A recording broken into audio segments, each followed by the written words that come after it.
grande amor nos tem concedido o Pai, que fôssemos chamados filhos de Deus.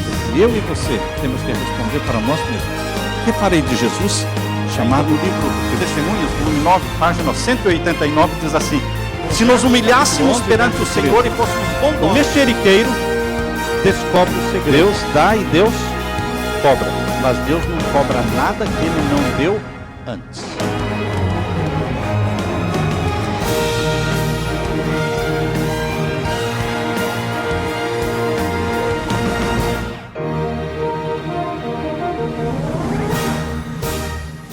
Então, queridos, antes de abrirmos a palavra de Deus, vamos orar mais uma vez. Vamos pedir a presença de Deus. Pai querido, invocamos a Tua bênção mais uma vez conosco. Pedimos que o Espírito Santo seja derramado agora sobre mim e sobre os Teus filhos, todos aqui, para estudarmos a Tua palavra. Que o Senhor lance luz sobre a Tua palavra para que nós a entendamos e que sejamos fortalecidos pelo Espírito Santo. Conforta os corações, toma nas Tuas mãos a Josiane, que está se recuperando da cirurgia que ela fez ontem. Que a Tua graça esteja sobre ela.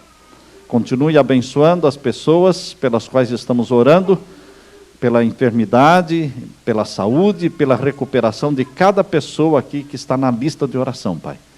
Ouve a nossa oração. Aceita o nosso culto de adoração. É em nome de Jesus que pedimos. Amém. Vamos abrir a palavra de Deus em primeira carta de Paulo aos Coríntios, capítulo 1 e o verso 18. Primeira carta de Paulo aos Coríntios, capítulo 1, verso 18. O título da mensagem de hoje é Uma Loucura Chamada Jesus. Vai ser fácil de vocês gravarem o título da mensagem. Uma loucura chamada Jesus. Como, pastor? Jesus é uma loucura?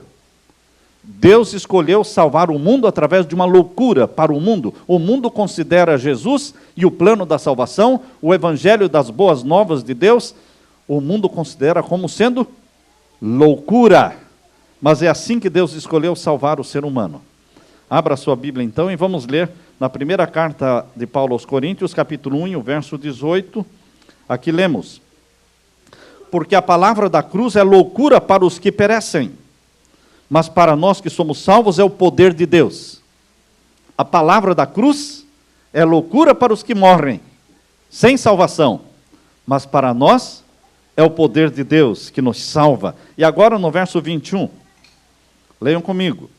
Visto como na sabedoria de Deus o mundo não conheceu a Deus pela sua sabedoria, aprove a Deus salvar os crentes pela loucura da pregação. Pregação. A pregação de Jesus como Salvador é uma loucura para o mundo. É algo tão simples. É algo sem complexidade nenhuma. Salvação em Jesus. O que eu tenho que fazer para me salvar? Aceitar a Jesus. Simples assim?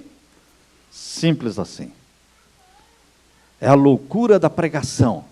Que os homens modernos, que os homens da antiguidade também, achavam que isso não era suficiente. Ainda lemos no verso 23, agora no mesmo capítulo 1 de primeira carta aos Coríntios, agora o verso 23. Mas nós pregamos a Cristo crucificado, que é escândalo para os judeus e loucura para os gregos. Os judeus tinham vergonha de Jesus. Aliás, ainda têm vergonha de Jesus. O judeu não se sente confortável quando alguém fala que Jesus é judeu. Eles não gostam desta ideia. Naquele tempo, eles preferiam não pensar em Jesus como sendo judeu, porque Jesus foi pregado numa cruz. Isso era escândalo para os judeus, ter um patrício deles pregado na cruz. Mas Jesus também era loucura para os gregos, que eram muito racionais, muitos filósofos gregos. Eles olhavam para aquela pregação de que Jesus Cristo perdoa, Jesus Cristo salva, que um homem que morreu na cruz pode salvar a humanidade. Eles pensavam, isso é loucura, porque não salvou nem ele. Por isso, para os gregos era loucura, e para os judeus era escândalo. E o verso 25, porque a loucura de Deus é mais sábia do que os homens, E a fraqueza de Deus é mais forte do que os homens. Queridos, o plano da salvação, quando foi primeiramente exposto diante dos anjos no céu, porque quando Jesus Cristo tomou a decisão de morrer pela família humana, os anjos ficaram extasiados, ficaram admirados. O plano da salvação, quando foi primeiramente apresentado diante dos anjos, eles ficaram pensando, mas isso é uma verdadeira loucura. O príncipe Miguel, o rei, não é, do universo, o comandante das hostes celestiais, deixar o céu para nascer de uma mulher e morrer pela família humana, assumindo um corpo humano, isso é uma loucura, mas Deus escolheu salvar a família humana pela loucura que se chama Jesus. Pregar a salvação só pode acontecer, pregar que a salvação só pode acontecer através de um homem, ensinar que a salvação só pode acontecer através de uma proposta, que é a proposta divina, chamada Jesus. Isso é loucura para o mundo, porque os homens querem se salvar por si mesmos. As pessoas nunca correram tanto hoje. Todo mundo corre. Mas o que o ser humano mais quer é sucesso, é mais prosperidade, é ser famoso, é acumular riquezas. Livros e seminários de autoajudas, ensinando as leis do sucesso, se tornaram uma febre, uma obsessão. Você vai nas livrarias, você vê ali as estantes cheias de livros de autoajuda, todas contendo leis do sucesso. Mas são tão poucos que têm sucesso, segundo o mundo. São tão poucos que se tornam prósperos e ricos. Mas milhões e milhões leem os livros. Agora, no meio deste mundo correndo através de sucesso e prosperidade, Deus vem com uma proposta muito simples. Jesus. Um pobre Jesus. Um homem Jesus que viveu dizendo, eu não tenho nada. As raposas têm covis, e as aves têm seus ninhos, mas o Filho do Homem não tem onde reclinar a cabeça. Como pode a humanidade ser atraída por um homem que não tem nada? Como pode o ser humano ser atraído e seguir um homem que não tem dinheiro para dar, que não tem casa para morar, e quando morreu não tinha dinheiro nem para o funeral? Teve que ser sepultado numa sepultura emprestada. E agora Deus diz, é através dele que eu vou salvar o mundo e mudar o mundo. Isso para o homem moderno é uma loucura. Por isso a Bíblia está dizendo que Deus escolheu salvar o homem através da loucura da pregação, que Jesus é o caminho, Jesus é a vida. Como podemos impressionar o mundo e causar mudanças no mundo com um homem chamado Jesus, que nunca se defendeu, aceitou acusações, deixou-se sacrificar, deixou-se bater, nunca se defendeu? Você gostaria de alguém assim? Ou você gostaria de um líder que briga? Porque geralmente nos filmes de Hollywood, o mocinho é aquele que bate em todo mundo, não é? É aquele que consegue se sair bem. E Jesus, ele foi batido, ele foi humilhado, ele foi pregado na cruz. Então ele não desperta no coração carnal, no coração humano, não desperta aquela admiração, eu vou ser seguidor dele. Mas Deus escolheu salvar a humanidade através desta loucura que se chama Jesus. No cristianismo, o maior sucesso no cristianismo é entender os paradigmas revolucionários e os ensinos revolucionários que Jesus apresentou sobre um reino chamado reino da graça, o reino de Deus. Um reino onde ele coloca ênfase no pobre, ele coloca ênfase no fraco, ele coloca ênfase no doente.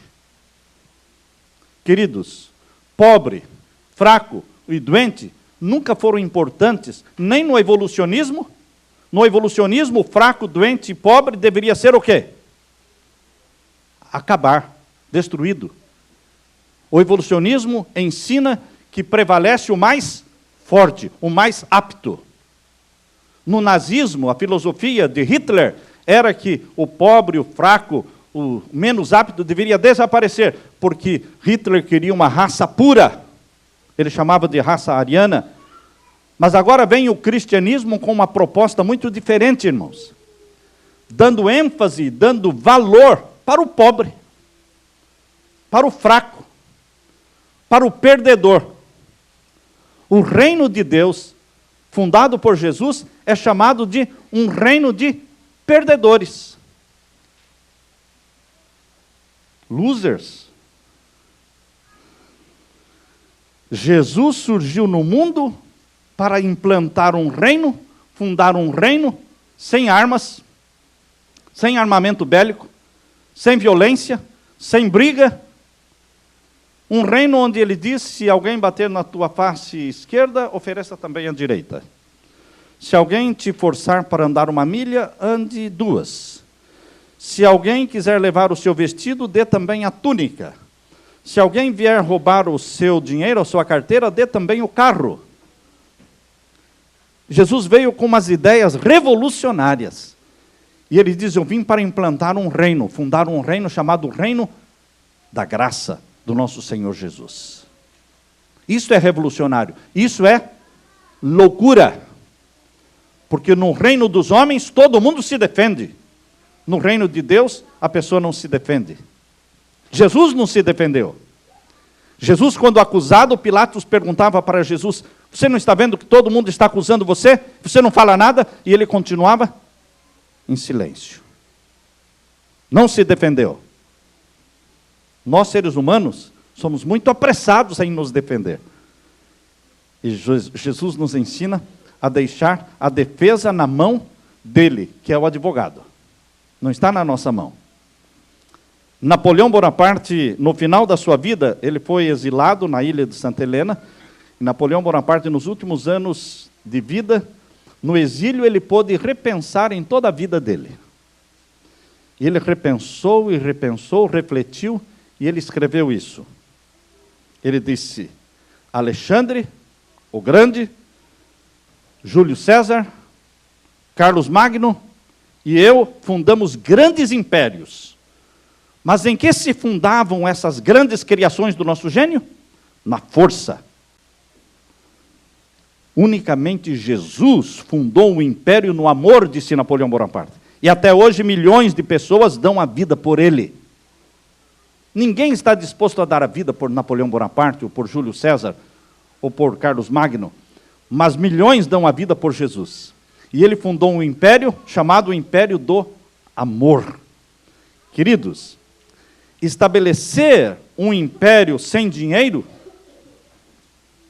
quanto de dinheiro Jesus tinha? A Bíblia diz que as mulheres que seguiam Jesus vendiam suas propriedades para sustentar o ministério de Jesus. Vocês já leram esse verso na Bíblia?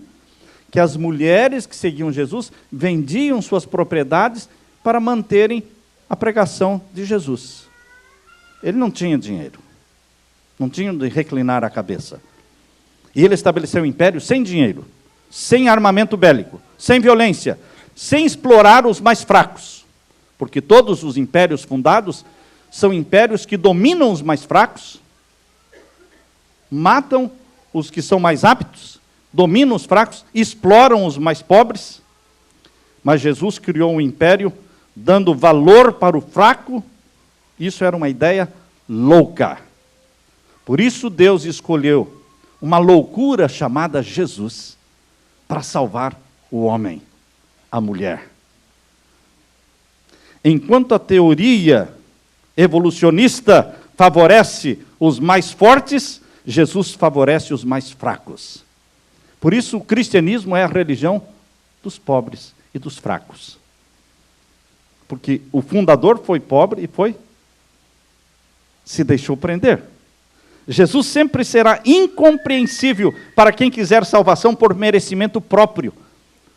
E um tratamento diferenciado porque é rico, porque é próspero.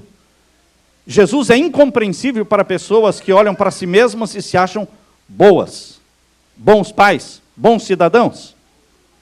Jesus será incompreensível para aqueles que se consideram capazes e suficientes para alcançar suas metas sozinhos. Todos eles se sentem incomodados com os ensinos de Jesus, porque Jesus disse: eu vim para salvar os doentes. Porque os doentes, abra sua Bíblia, vamos ler em Mateus capítulo 9. Veja um ensino revolucionário de Jesus, Mateus capítulo 9, e o verso 12 e 13. Capítulo 9 de Mateus, versos 12 e 13. Aqui lemos: Jesus, porém, ouvindo, disse-lhes: não necessitam de médico os sãos, mas sim os doentes. Ele veio para os doentes. E mais, verso 13: ide, porém, e aprendei o que significa misericórdia quero, e não sacrifício, porque eu não vim chamar os justos, mas os pecadores ao arrependimento. A missão de Jesus era o pecador, o doente, o necessitado, o carente. Queridos, quem se acha são, justo e bom, não precisa de Jesus. Quem se acha santo, justo e bom, não precisa de Jesus. Mas também não vai ganhar o céu. Porque no céu só entra quem está com Jesus. Nós amamos Jesus porque Ele tem uma proposta diferente da do mundo. Eu amo a Jesus porque Ele tem uma proposta, uma solução para todos. Não só para os poderosos e vencedores, mas também para os perdedores. Jesus fundou um reino para perdedores, para aqueles que caem, dizendo: se levante, e se cair de novo, levanta de novo. Até quanto? Até 70 vezes 7. Jesus socorre não apenas os inteligentes e talentosos, não apenas os bem-nascidos em berço de ouro, mas Jesus também socorre os sem teto, os sem camisas, os sem terra, os PhDs, os miseráveis e os milionários também. Todo o que o Pai me dá, disse Jesus, vem a mim, e o que vem a mim, de maneira nenhuma eu lançarei fora. João capítulo 6, verso 37. Jesus promete não desprezar e não discriminar nenhuma pessoa, independente da sua raça, da sua cultura, do seu dinheiro, da sua cor. O que Jesus está dizendo para você, meu querido irmão, minha querida irmã, é que você não precisa ter a fortuna de Bill Gates para ser aceito por Deus. Você não precisa ter a inteligência de Albert Einstein para ser aceito por Jesus. Não. Você não precisa ser um profeta talentoso como Daniel para ser aceito por Jesus. Jesus ama santos e pecadores. Ele aceita desempregados, Ele aceita bêbados, Ele aceita tolos, Ele aceita gente com barriga e até com celulite. Ele aceita todos. Obviamente, Deus também ama Bill Gates. Deus ama também inteligentes como Albert Einstein. Nós podemos até admirar os bem-sucedidos e cheios de sucesso, mas o que Jesus está afirmando na Bíblia é que Ele ama e salva o pobre, o fraco, o insuficiente, todos aqueles que não conseguiram alcançar riquezas, Ele ama. Abra sua Bíblia em 1 Coríntios, capítulo 1, verso 27 e 28. Vamos ler de novo. 1 Coríntios, capítulo 1, verso 27 e 28. Capítulo 1, verso 27 e 28 agora. Mas Deus escolheu as coisas loucas deste mundo para confundir as sábias.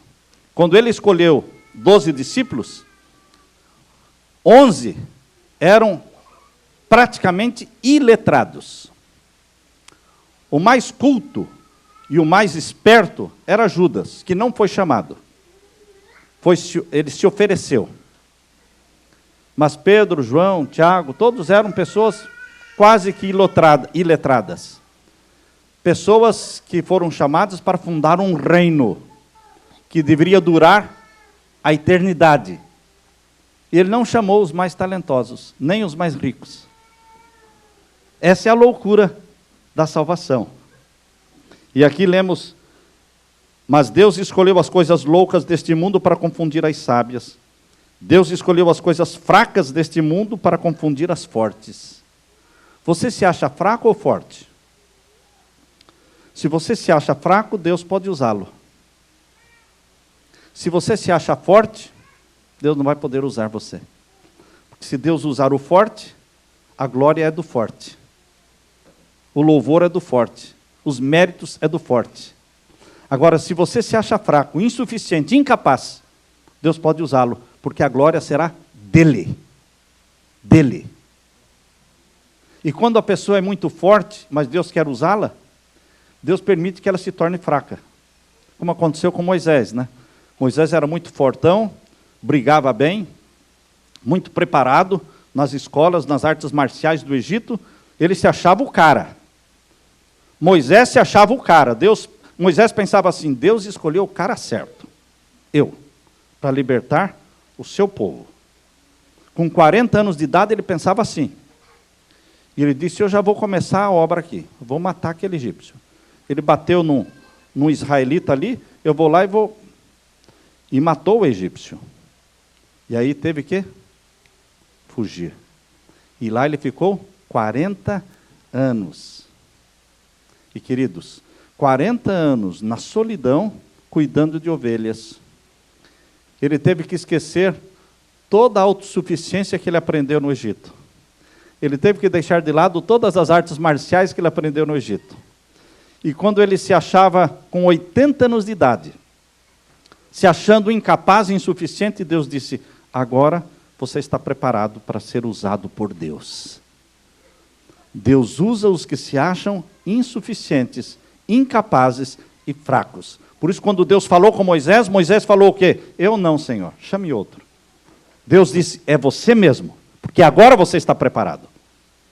Porque a glória tem que ser de Deus e não sua, meu irmão. Por isso Deus escolheu as coisas fracas para confundir as fortes. Deus escolheu uma Ellen White fraca, doente, 3º ano primário, não conseguia ler, não conseguia escrever, enferma.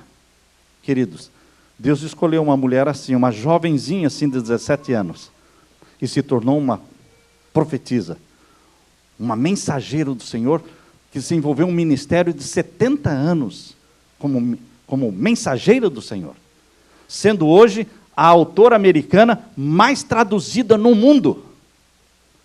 Deus escolhe as coisas fracas deste mundo. Por isso diz o verso 28. Leia comigo o verso 28. E Deus escolheu as coisas vis deste mundo e as desprezíveis, as que não são, para aniquilar as que são. Para que Deus faz isso? Qual é o plano? Qual é a estratégia de Deus? O verso 29 diz: para que nenhuma carne se glorie perante Ele, porque a glória é de Deus somente. A pessoa pode ser inteligente, bem-sucedida e ter cargos e títulos, mas isso não faz dela boa o suficiente para ganhar o céu, e nem para ser usada por Deus. A salvação proposta por Jesus é de graça. Graça por meio dele. E nisso Deus nos torna iguais a todos. Todos somos iguais. Deus nos encerrou a todos debaixo do pecado, para que todos nos sintamos perdidos e necessitados de um Salvador. Por isso, ninguém pode se gloriar por questões de prosperidade, de possessões terrenas, ninguém pode se gloriar, porque isso não lhe dá direito ao céu. Por isso é que Jesus é uma loucura para os gregos, um escândalo para os judeus, porque Deus escolheu salvar o mundo através de um homem que não se defendeu, que deixou-se prender, deixou-se pregar na cruz no meio de 2 ladrões. Essa é uma proposta simples. Simples assim. Abra sua Bíblia agora em Atos capítulo 4, verso 12. Atos capítulo 4, verso 12. Aqui lemos: e em nenhum outro há salvação. Porque também debaixo do céu nenhum outro nome há, dado entre os homens, pelo qual devamos ser salvos. Deus não tem duas propostas. O reino da graça do nosso Senhor é uma proposta única. Para ir para o céu, nós temos que aceitá-lo como Salvador.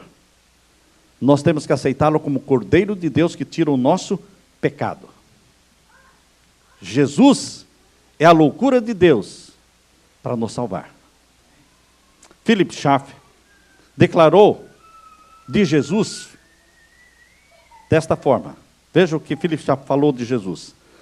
Cristo se apresenta solitário entre todos os outros heróis da história e nos apresenta um problema insolúvel, a menos que admitamos ser ele, Jesus, mais do que um homem, o eterno Filho de Deus. Se você não admitir que Jesus é o eterno Filho de Deus, você está com um problema insolúvel na mão. Você não vai conseguir explicar quem é esse Jesus então. A menos que admita que ele é o eterno Filho de Deus.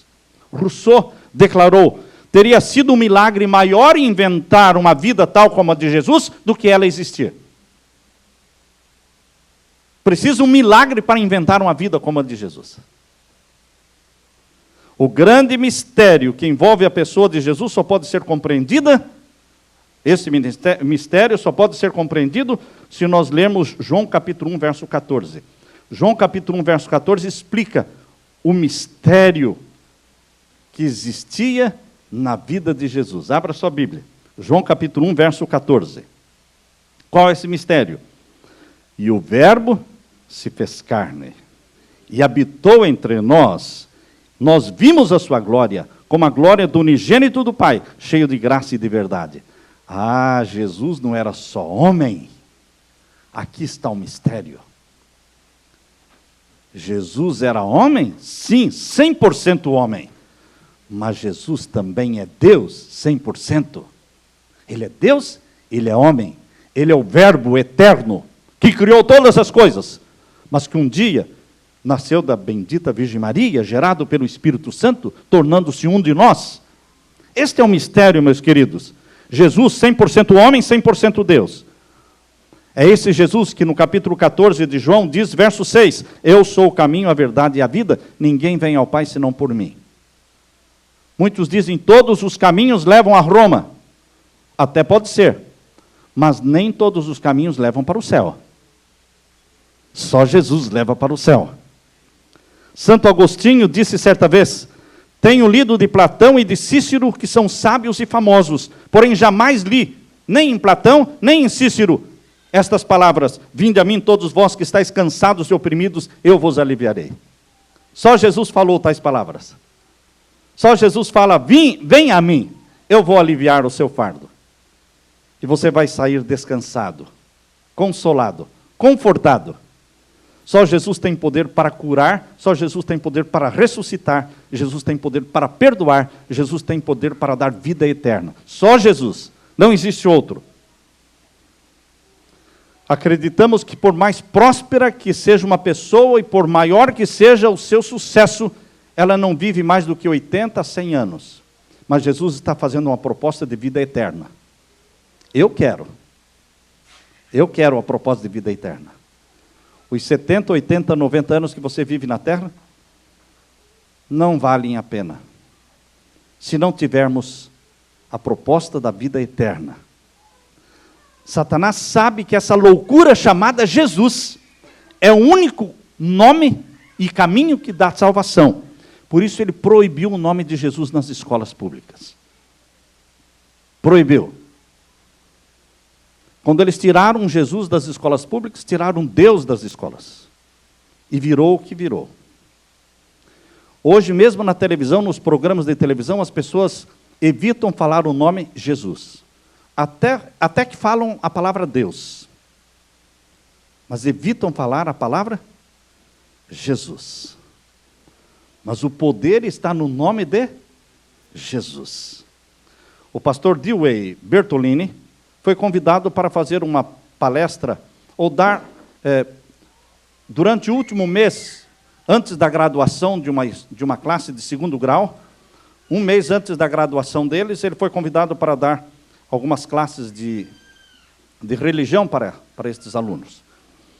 E ele, então, dividiu a classe em grupos e deu um tema para eles. Eu quero que vocês, em grupo, discutam quem é Jesus e como foi a vida dele. Deu 20 minutos para os grupos discutirem o assunto. Depois de 20 minutos de discussão, veio a resposta. Jesus é algum cara religioso que viveu há 200 anos atrás. Uau! Alunos do 2º grau formandos não sabiam quem era Jesus.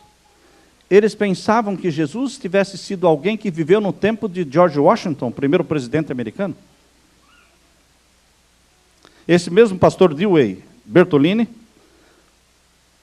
uma vez caminhando pelos corredores de uma escola de 2º grau, aqui nos Estados Unidos, ele viu quando um aluno foi fechar a porta e bateu a porta na mão do outro, sem querer.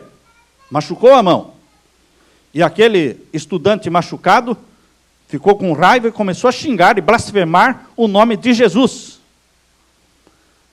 Depois que passou a raiva, o pastor chegou perto daquele jovem estudante machucado e disse: por que você usou o nome do meu amigo no momento da raiva? E o estudante disse: nome de quem? Do meu amigo, disse o pastor. Que nome? Jesus?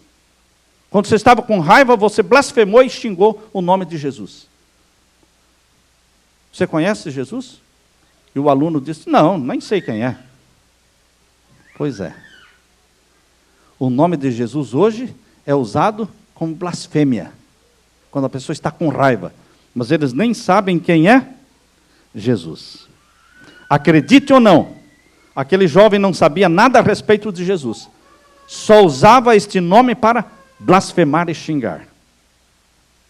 Queridos, a Bíblia diz que este nome é o nome que está acima de todos os nomes.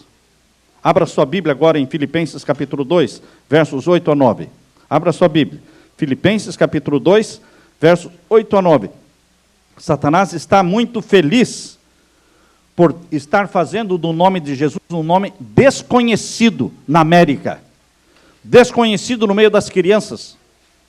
As crianças não estão mais lendo as historinhas de Jesus e cantando os hininhos de Jesus. Em Filipenses capítulo 2, diz que este é o nome mais poderoso da terra. E Satanás tem raiva deste nome. Filipenses capítulo 2, versos 8 a 9. Vamos ler. E achado na forma de homem, humilhou-se a si mesmo, sendo obediente até a morte, e morte de cruz. Pelo que também Deus o exaltou soberanamente e lhe deu um nome, leiam comigo, lhe deu um nome que é sobre todo nome.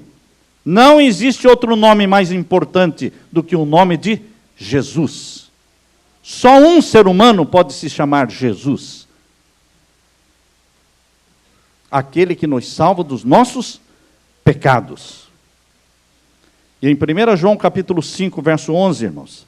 1 João capítulo 5, verso 11, diz que só Ele dá vida eterna. 1 João capítulo 5, verso 11 e 12. Aqui lemos: e o testemunho é este, que Deus nos deu a vida eterna, e esta vida está em quem? Em seu Filho. A vida eterna não está disponível aí, em qualquer lugar. A vida eterna está disponível, mas numa pessoa. E ela se chama Jesus. Por isso nós temos que amar a Jesus, adorar Jesus, aceitar Jesus, confessar nossos pecados a Jesus, porque Jesus é tudo na nossa vida. Verso 12 diz: quem tem o Filho tem a vida. Quem não tem o Filho, não tem a vida. Deus nos escolheu salvar através dessa loucura chamada Jesus. Na história do mundo, ninguém jamais saiu de uma oficina de carpintaria para ser um homem de sucesso e se encher de títulos sublimes. Quais são os títulos que Jesus tem? Todo-Poderoso, Deus Forte, o Verbo, a palavra, Senhor meu Deus, Salvador, maravilhoso, Conselheiro, Príncipe da paz, Pai da eternidade, Alfa e Ômega, princípio e o fim, Deus bendito, o Cristo, o Filho de Deus, Miguel, Jeová, o Santo, o Senhor de todos, o Emanuel, o caminho, a verdade e a vida, o Rei dos reis, o Senhor dos senhores, o Príncipe dos reis da terra, a estrela da manhã, o grande eu sou, a raiz de Jessé, o nosso irmão, o Filho do homem, o Messias, o pão da vida, a água da vida, o bom pastor e, finalmente, o Cordeiro de Deus que tira o pecado do mundo. Ninguém tem mais títulos do que Jesus. Ele é a loucura de Deus para a minha salvação, para a sua salvação. Você não precisa ser o cara para ser salvo por Jesus. Basta que você o aceite como Salvador. E a salvação é esta. E a vida eterna é esta. Quem aceita Jesus como Salvador. Em breve, irmãos, todos os joelhos vão se dobrar diante deste Jesus. Eu quero terminar lendo para você Filipenses capítulo 2. Filipenses capítulo 2 e os versos 9 a 11. Abra sua Bíblia. Filipenses capítulo 2 e os versos 9 a 11. Eu termino com esses textos aqui. Abra sua Bíblia, Filipenses capítulo 2, versos 9 a 11. Pelo que também Deus o exaltou soberanamente e lhe deu um nome, que é sobre todo nome, para que ao nome de Jesus se dobre todos os joelhos dos que estão nos céus, na terra e debaixo da terra. Salvos e perdidos vão dobrar os joelhos diante de Jesus e reconhecer que Ele é um nome acima de todo nome. E o verso 11 diz: e toda língua confesse que Jesus Cristo é o Senhor, para a glória de Deus Pai. Bendito seja Jesus, Salvador amado, irmão querido da família humana, nosso irmão mais velho. E o meu clamor é: volte logo, querido Jesus. Volte logo, porque estamos com saudades. Estamos precisando do nosso Jesus. Amém? Que a graça de Jesus permaneça com você, hoje e sempre. Amém, irmãos? Amém.